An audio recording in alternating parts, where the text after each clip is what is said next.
We're going to celebrate today the start of production at SCI for the Small Diameter Bomb 2. I learned just today at lunch that we actually build all of the circuit boards that are going in the SDB II. I knew we built some critical electronics. I didn't realize we built them all. And also the Miniature Air Launched Decoy, or MALD. And if you get a moment after we speak, you can see some models over here. Raytheon is obviously the customer, and we're very proud to support them.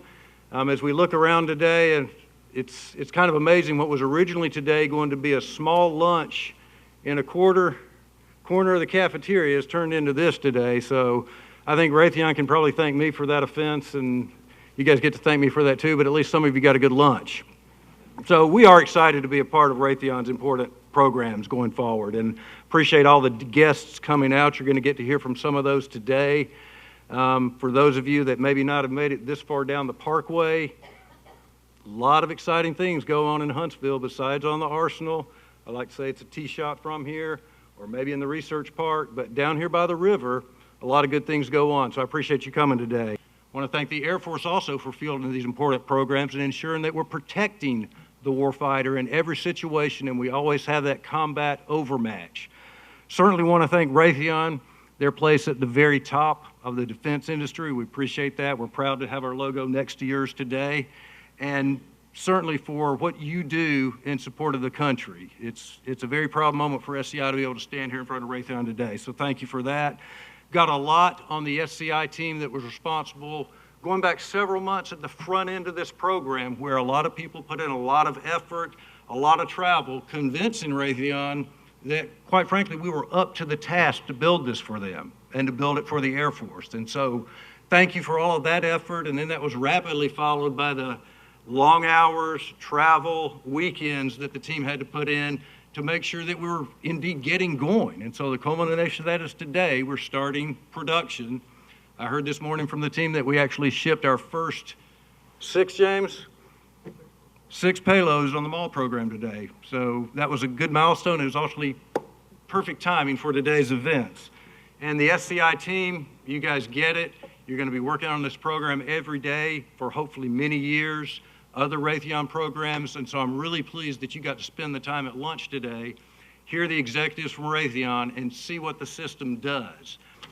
And then you've got the other people at SCI. Maybe you don't work on Raytheon programs, maybe you don't work on SDB II or MALD, but in some way, you provided all of this infrastructure, all of this credibility, so that SCI could be selected to do this job for Raytheon. We're proud to be selected from Raytheon for these programs, and what we're really starting today is another chapter in SCI's history that goes on now for over 50 years. If you go back to the 60s and you see it when you drive down the 565, you see the Saturn V rocket, we had hardware on that. A stack of modules that were designed and built by the original Spacecraft Incorporated went on that rocket on the Apollo program that took people to the moon and back. So we're proud of that, starting the legacy for SCI. You go into the 70s and you think about the Voyager spacecraft. We designed and built the memory modules that are on the Voyager spacecraft that now have left the solar system, first human-made objects to ever leave the solar system, probably really the only human-made objects that have left the solar system. 70s, we developed the 1553 data bus, still the standard for military electronics on aircraft. Military avionics data bus was developed here at SCI. You go into the 80s and you talk about the space shuttle programs. You can talk about the Titan missile system. You can talk about SCI building the very first military GPS systems that were used by the Army.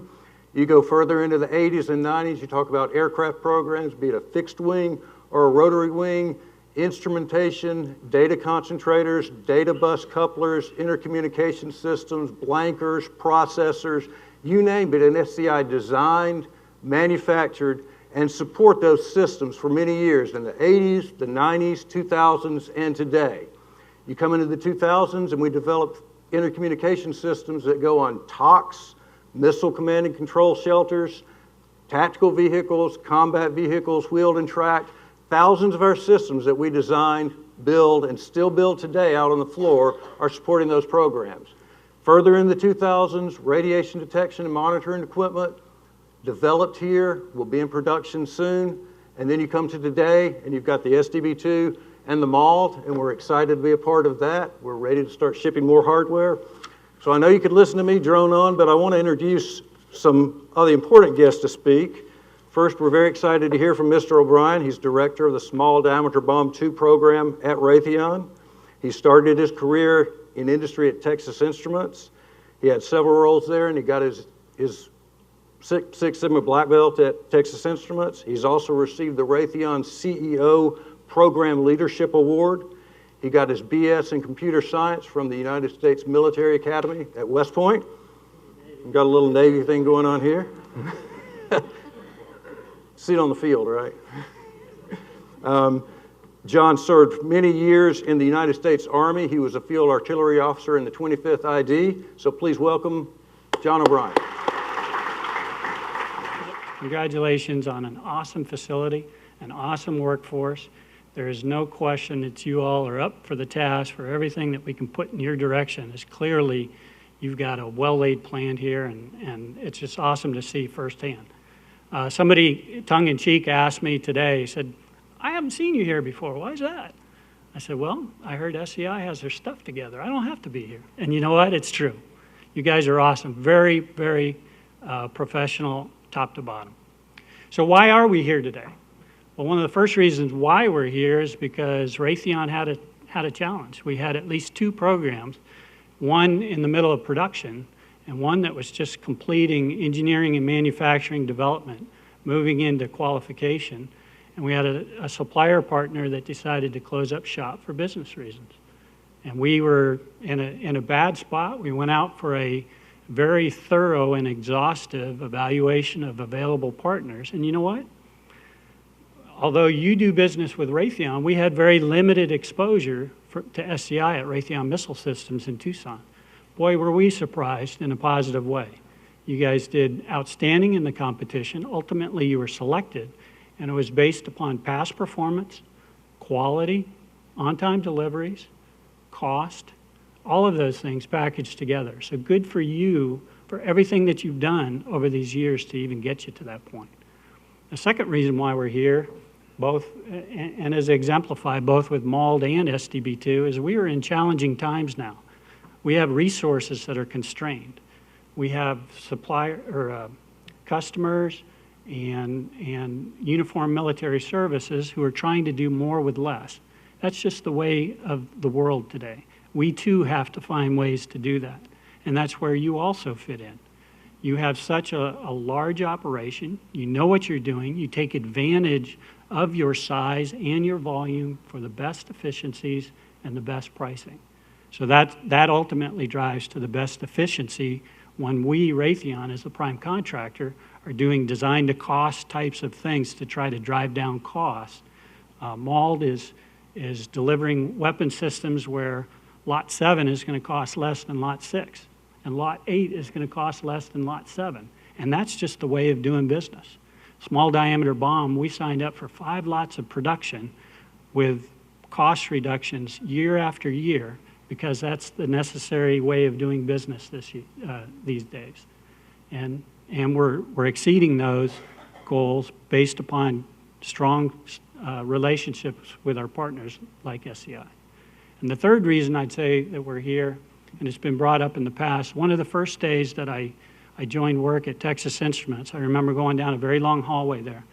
There was a poster on the wall. It was a Navy pilot. It was a Navy pilot, F-18, helmet. You could see out the back of the cockpit. You could see the wing of his F-18 with a whole load of weapons that, at that time, Texas Instruments, which is now part of Raytheon, produces. And the tagline on the poster was, "The next missile you build may be the one that saves my life." Wow. That stuck with me. That sealed the deal for me. That's the place I want to work. And that's the place where you work. That's the criticality and the importance of what you're doing today. And for that, I thank you. Thank you for having me here today.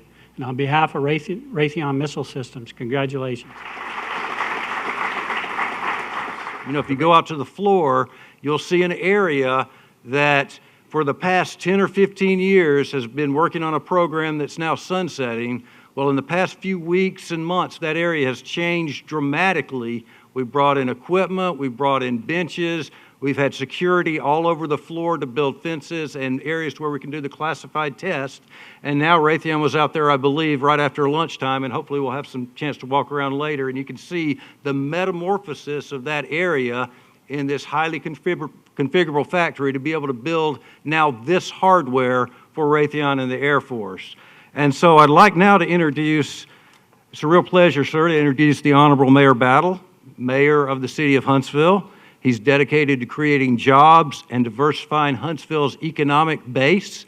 I think we've had a lot of recognition, not just in the United States or in the Southeast, but around the world for Huntsville as a recognizable city. I actually keep a slide of Huntsville because a lot of people haven't heard necessarily of what goes on in Huntsville.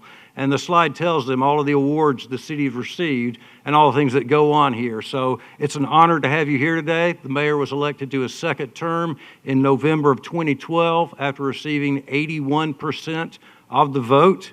We're proud to have him as mayor. We're pleased that he can be with us today. So let's give a warm welcome for Mayor Battle. When John started talking about the workforce here, what brought Raytheon here, it's the thing that we talk about on a day-to-day basis. The intelligence of our workforce, the education of our workforce, the quality of our workforce. That's what brings jobs here. Raytheon has had a long history of providing excellent products. In fact, it is probably the model for advanced manufacturing with its SM-3 and SM-6 missiles that it's producing out at Redstone Arsenal. A highly robotic plant that takes 86 people to make over 100 missiles a year. And Raytheon has taken that and been the model. But then we have SCI, who's been here for 52 years, which has always been the model.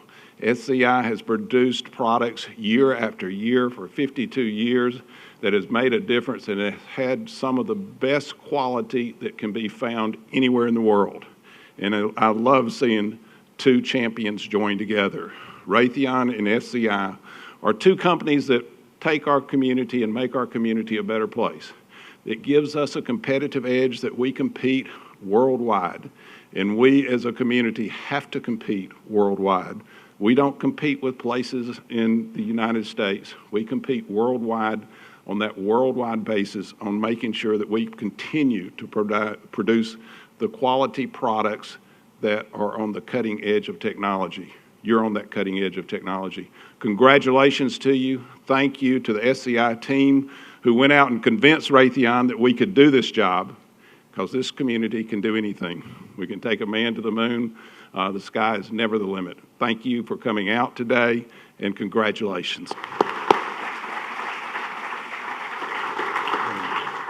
We're also extremely pleased to have the Honorable Mo Brooks with us here today. Mo Brooks represents Alabama's 5th Congressional District in the United States House of Representatives. He was elected to Congress in 2010 and re-elected in 2012. Pulling for you here soon. I said I wouldn't turn this into a political ad, but I can't help myself. If you've been in the defense industry for 28 years, you know which team you're on. So without further ado, during his first year on Capitol Hill, Representative Brooks started the Army Aviation Caucus on Capitol Hill to bring together senior congressmen, senior senators, senior people in the Army leadership to talk about Army aviation and how we can make sure that that affects positive changes for the warfighter and the protection of the country going forward. He proudly serves the people of North Alabama, and he's also on 3 very important committees. He is on the Armed Services Committee, the Science, Space, and Technology Committee, and the Foreign Affairs Committee. He's a key supporter of America's missile defense technologies and a vocal opponent of sequestration. So please give me a warm welcome for Mo Brooks. I'd like to thank SCI and Raytheon for what you do. Congratulate you for having won these 2 fine projects. But as I thank you, I also want you to think a little bit about your country and the role that you play in helping to make us who we are. Not many people think of America in this respect. certainly not as much as we used to, but I would submit to you that America right now is the greatest nation in world history.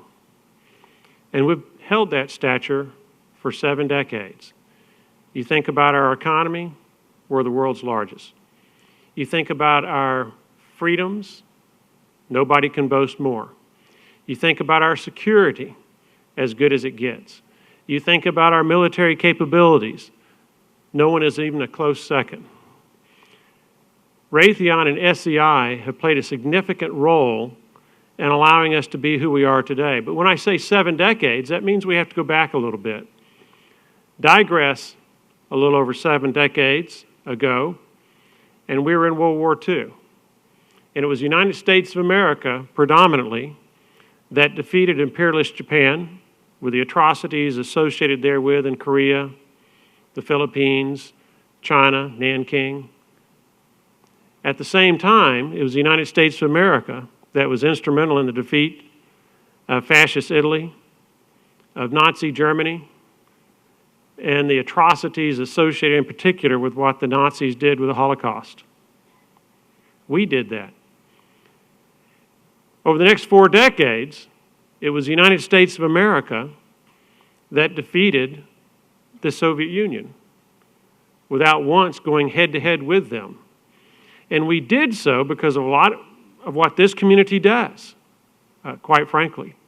With our military capabilities, and the Soviet economy was not able to match us, and eventually they collapsed. We, here in Huntsville, Alabama, participated in a major way in that success. And that brings us to today, with what you're working on. It's still a very dangerous world out there. It's dangerous not only because you've got nations like Iran that are trying to get nuclear weapons and are threatening to use them. You've got the Islamic State. You've got different rebel groups and factions in Syria, Iraq, Afghanistan, Libya, and other parts of the Middle East that would think nothing of killing Americans if they got the opportunity to do so. You've got Russia in the Crimea and the Ukraine. You've got China that is making aggressive noises and taking aggressive actions in the East China Sea and the South China Sea. And what all this tells you is that it's still a very dangerous world out there.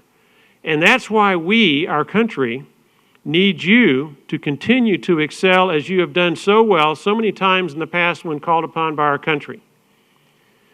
With MALD and the SDB, that again give our warfighters a technological advantage that we hope no other nation can match. Now, we don't ever want to have to use these weapons, but we do understand that circumstances are not always under our control, and there are occasions when we have to use them. And it was mentioned here earlier very briefly, but I do believe in this. By golly, if we're going to get in a war, we want it to be as unfair a fight as we can possibly make it. And that's what you do with our warfighters, is you help us have that competitive advantage that allows our warfighters to achieve successfully the missions assigned to them with minimal loss of life. And so I'm pleased as can be, the mayor is pleased as can be, that this is being done in our community in Huntsville and also in the Tennessee Valley. We're also proud that we together are doing what our country needs and what the world needs in order to be able to share with other nations around the world the kind of values that have made us great, in hopes that they too can enjoy the security and freedoms and prosperity that we've been blessed with in America. So from the United States Congress, United States Senate, those of us who have worked to help fund these types of programs because we understand these risks, thank you so much for what you do. And we want to wish you the success that you've enjoyed in the past on these weapon systems. Pray we don't need them, but if we do, we know they'll be reliable because they're produced by Raytheon and SCI.